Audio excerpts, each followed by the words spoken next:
خدا نے جس کو طاقت دینا ہوتی ہے اسے طاقت سے پہلے تسلیم کا شعور دیتا ہے۔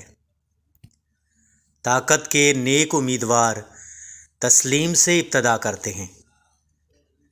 تسلیم کے بعد ملنے والی طاقت خدا کی طرف سے ہوتی ہے۔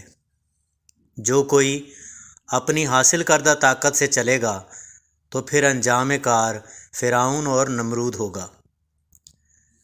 تصوف انسان کی انسان کے ساتھ آگہی اور خالق کی پہچان ہے۔ تصوف دراصل اپنی زندگی میں خدا کے عمل کو دریافت کرنا ہے۔